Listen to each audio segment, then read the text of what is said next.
¿Qué tal a todos y bienvenidos a la cantina de Salty? Aquí una ronda más en la cantina. Y bueno, hoy tenemos que hablar de un tema que está generando un nivel de pánico completamente innecesario en lo que se refiere a qué pasará después de que se venga el 30 de julio.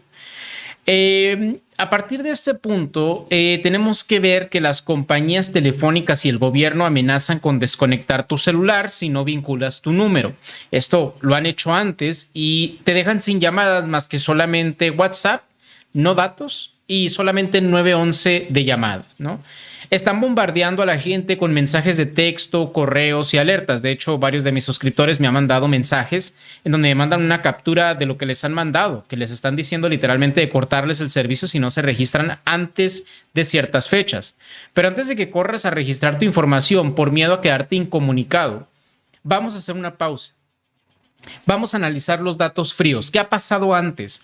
¿Por qué lo que te están vendiendo ahorita choca directamente con la realidad matemática? Lo único que seguiría funcionando serían las llamadas de emergencia como el 911. Mientras tanto, en la práctica la cosa no es tan sencilla. Expertos dicen que ya falta muy poco para la fecha límite y ni siquiera el 20% de las líneas han sido registradas. Ahí está la anomalía. Menos del 20% de las líneas de este país están registradas. Quiero que usemos la lógica corporativa por un segundo. ¿De verdad creen que las empresas de telecomunicaciones van a apagar más del 80% de las líneas telefónicas de la noche a la mañana? No, no es algo plausible. Perderían 80% de sus recargas, de sus pagos mensuales, de sus ingresos. Sería como un suicidio comercial absoluto.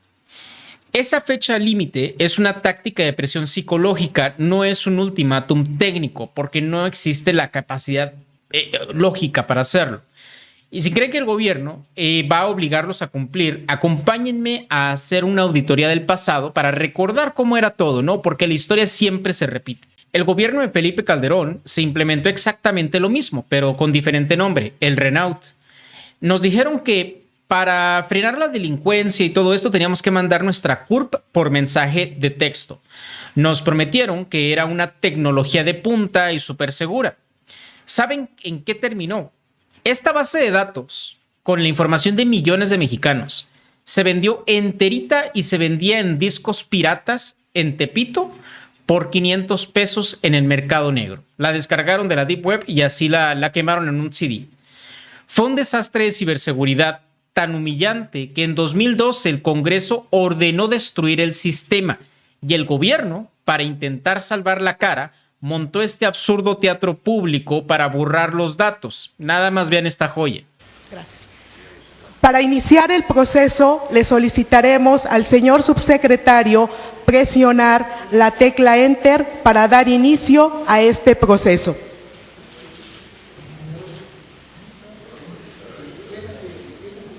Sí. Como se muestra en pantalla, se muestra el número de registros contenidos en las tablas utilizadas para la validación de la CURP. A continuación, nuevamente se solicita que el señor subsecretario presione la tecla Enter para continuar. En la pantalla podrán observar el número de espacio utilizado por las estructuras lógicas para el almacenamiento de esta información. Nuevamente, señor subsecretario, presione la tecla Enter.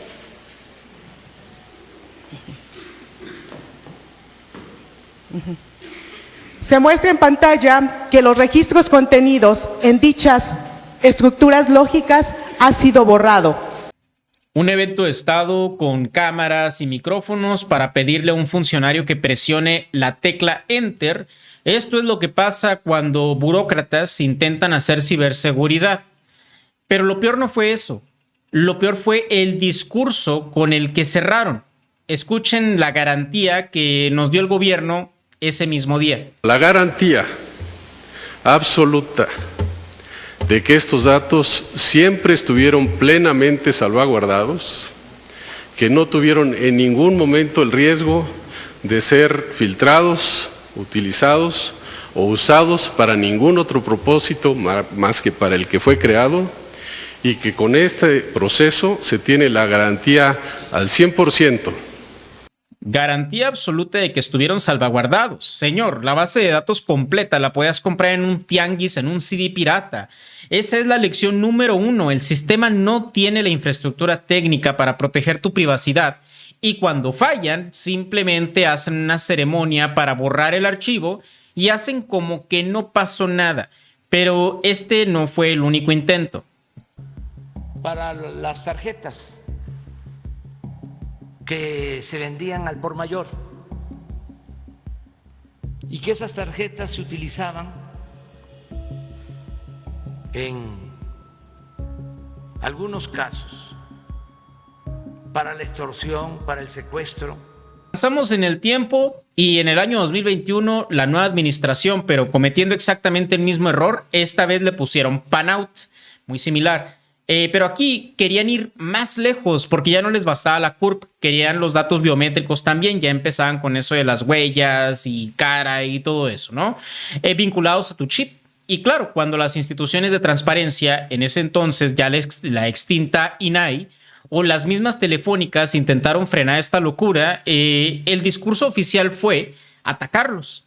La excusa, como siempre, era que solo a los que les importe el dinero se opondrían a la seguridad. Veamos cómo se justificó en su momento. Pero como a las telefónicas lo único que les importa es el dinero, su Dios es el dinero, entonces se lanzan porque van a dejar de vender, según ellos. Este es el argumento clásico que te salen de manera emocional, pero la Suprema Corte de la Justicia de la Nación auditó esta ley en 2022. Lo declaró inconstitucional. La Corte determinó que la vulnerabilidad masiva a la que exponían a millones de ciudadanos inocentes, completamente inocentes, era abismalmente mayor al supuesto beneficio de seguridad. Ahora, llegamos al punto crítico de este video y es que es el clímax del problema. Hoy te vuelven a pedir la CURP y la excusa es que necesitan esto para frenar las extorsiones desde los penales. Vamos a desarmar esta mentira con datos duros. Ya hemos hablado aquí de los call centers en los penales, pero el gobierno opera bajo la lógica obsoleta de que el extorsionador va a usar un chip registrado a su propio nombre, como si lo fuera a registrar él, para cometer un delito. Vamos a ver cuál es la realidad operativa en las calles y cárceles de este país actualmente. Tan solo en los últimos 2 años, los custodios aseguraron más de 6.600 celulares y 269 chips en las cárceles de la capital. Desde 2020, el Consejo Ciudadano advirtió que 9 de cada 10 extorsiones son telefónicas y ha identificado más de 110,000 números de extorsionadores. Ahí lo tienen. ¿De qué sirve un padrón si el contrabando de celulares y chips sigue entrando a los penales como si fueran bolsas de papas? El problema no es que tú, ciudadano honesto, no des tu CURP. El problema es la corrupción de las aduanas de las cárceles. Pero el crimen organizado ya ni siquiera necesita hacer eso. La delincuencia evolucionó ya a un nivel industrial. Hace poco hablábamos del estilo de estafador del chillón, el que llamaba con voz de niña a las personas. Bueno, ahora pues ya es a nivel industrial. Mientras las autoridades siguen pensando en soluciones de hace 20 años, chequen el nivel de preparación actual. Con más de 26.500 números telefónicos de posibles víctimas de fraude en distintas ciudades de la República Mexicana. Las estafas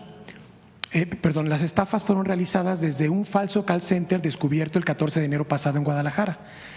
Las autoridades catearon el inmueble y aseguraron libretas con los números telefónicos de posibles víctimas en Ciudad de México, Baja California Sur, Coahuila, Durango, Guanajuato, Guerrero, Hidalgo, Michoacán, Morelos, Nuevo León, Puebla, Querétaro, Quintana Roo, San Luis Potosí, Tabasco, Tamaulipas, Veracruz, Yucatán y Tlaxcala. Tienen call centers masivos con nóminas, con bases de datos bancarias completas, y si creen que usan chips locales comprados en el Oxxo, están muy equivocados. Vean la tecnología que están usando hoy mismo para estafar. Hemos recibido un enjambre de llamadas a sus celulares provenientes del extranjero. ¿Le ha pasado? Principalmente de estados como Ohio, Pensilvania, Florida, California, Illinois, Carolina del Norte, Missouri, Virginia, en Estados Unidos. Ojo, estas pantallas Y estas imágenes son de nuestros teléfonos particulares, del equipo de producción y de La Voz. Se trata de una nueva extorsión, de una estafa por extorsión. Durante el contacto telefónico, una grabación avisa que tiene su currículum vitae y pide que se reporten con ellos vía WhatsApp para ofrecerle empleo en otro país. Llamadas por internet, tecnología VoIP, números virtuales de Estados Unidos y Europa, mensajes por WhatsApp, un registro nacional de ciudadanos mexicanos con su CURP, no bloquea llamadas por internet, no frena los WhatsApps desde el extranjero, no desmantela las granjas de servidores clandestinas. Entregar tu CURP hoy no detiene al crimen organizado. Es una medida puramente cosmética, como para decir que están haciendo algo, porque esto solo sirve para engordar la base de datos que ya tienen ese call center o en cualquier lugar que estén haciendo eso, como ya vimos en el 2012, tarde o temprano van a terminar vulnerándola. Y la conclusión es que el Renault fracasó y fue destruido. El PANAUT fue declarado inconstitucional. Y la tecnología actual de los criminales hace que el registro de tu número sea operativamente inútil. Espero que este video te haya gustado y muchas gracias por estar aquí. Si tienes algún otro tema que te incomode o algo que notes y quieras saber un poquito más, pues me lo puedes mandar aquí en la caja de comentarios o en el correo que tenemos aquí para tocarlo con mucho gusto. Así que sin más que decir, me retiro. Cuídense mucho y hasta luego. Bye bye.